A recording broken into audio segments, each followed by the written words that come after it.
Since starting this program, we have served over 170 individuals. One of our biggest increases is the number of people who have reached out for support for sexual assault. In a month and a half, we had about 15 people. For us, that's a really big number. In a year's time, we might have had 8 people. So this really tells us that the way of programming, that our efforts are working. Mobile advocacy reduces a lot of barriers for people who are out in the community and need our help. We get to meet them where they're at, literally and figuratively. Some people's guards are down a little bit more when they are meeting you in places where they feel comfortable at. They get to see you as a human being as opposed to being a service provider. They get to see you in your street clothes. We're actually able to, meet them either on their lunch break or sometimes close to work, and even like in the park. It could be almost like you're meeting an acquaintance for coffee. When the referrals started coming in and the walk-ins continued on top of that, I started receiving more and more clients on my caseload. And within the first month or two, I was up to 20 clients, which just blew my mind. They do things in the mobile advocacy program like counseling, safety planning, some case management where they can create goals and work on those, give them resources and help them along the way. We can provide services within our own vehicle. That's a huge barrier that we've broken through that clients face, transportation. Just because you don't have transportation doesn't mean that you can't get help and support. We can meet you where you are. Another barrier sometimes is childcare. We have an advocate who can sit with your kiddos, that can do activities with them while you meet with an advocate. And that can happen within our vehicle. That can happen on our own campus. That can happen at the library. And that's what really makes this program unique, is that we are immersed into the community, meeting new people. More people are learning about our services and that they are accessing our services.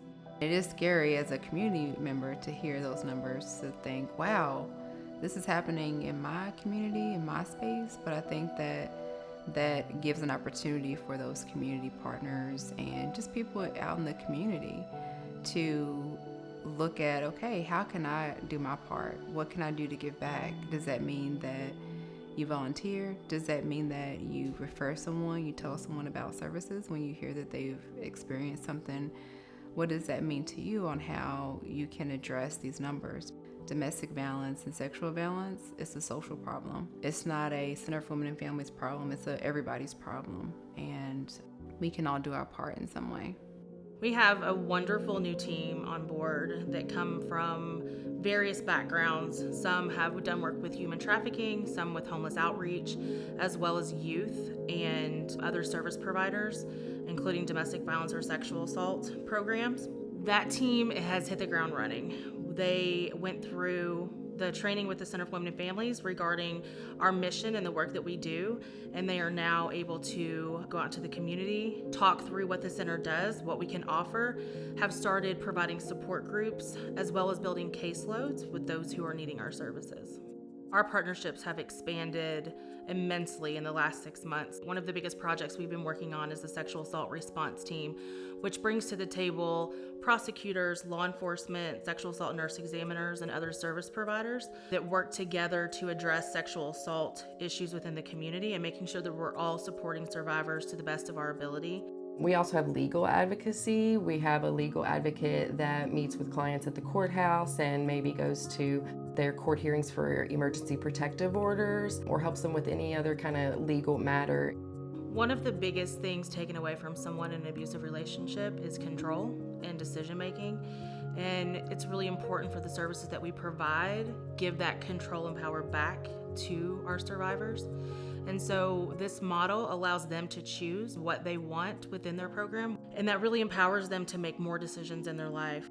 I am super excited about the next couple of years. I see the passion that our advocates have.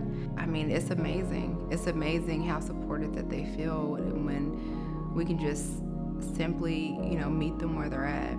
So I'm really excited about the next couple of years at the center.